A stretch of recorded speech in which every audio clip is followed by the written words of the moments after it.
আমি আসলে ওনার পরিচয় জানি না, তবে উনি ওখানকার সমিতির কোনো বিশেষ পদে আছে এরকম কিছু শুনেছি।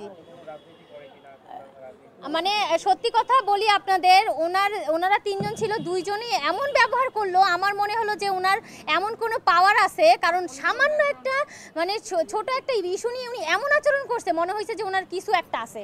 মানে উনি শুধুই আমার সাথে লাগতে আসলো, আমাদের সাথে মানে শুধু আমি মানে হতভম্ব হয়ে গেলাম, আমার সাথে কিভাবে এরকম আচরণ করতে পারলো, আমাকে ছুঁড়ে ফেলে দিল, আমাকে বারবার মারতে আসলো।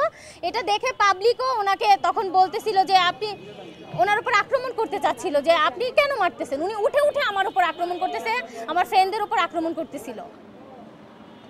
যাই হোক, এছাড়া দেখেন আমি একটা কথাই বলি যে ওই কলোনিতে ওনারা বলতেছিল যে বহিরাগত বসা যাবে না, তাইলে বহিরাগত না বসা গেলে বহিরাগত অনেক ভার্সিটির শিক্ষার্থীদেরও তো আপনারা রুমে জায়গা দেন, আপনারা সিট ভাড়া দিচ্ছেন, 15-20 হাজার টাকা করে মাসে পাচ্ছেন, তাইলে তারাও শিক্ষার্থী, তাদের যদি থাকতে দিতে পারেন তাহলে আমরা যদি যে একটু বসিও, তাই জন্য আমি কি এরকম অত্যাচারের শিকার হব?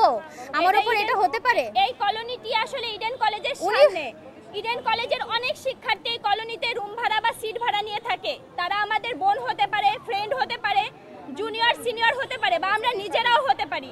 তারা যদি ইনস্ট্যান্ট অসুস্থ হয়ে যায় ওই মুহূর্তে আমাকে কি অ্যালাউ করবে না?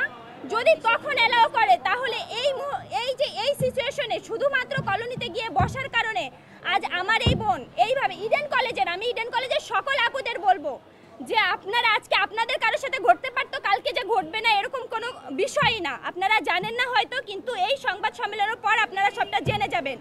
উনি খুবই জঘন্যভাবে তার গায়ে হাত দেয় এবং তার উপরে যেভাবে এখনো ওর শরীরে সকল আঘাত রয়েছে, সকল প্রমাণ রয়েছে। আপনারা আসলে আমরা যে পর্যন্ত যেতে হয় আমরা সেই পর্যন্ত যাব।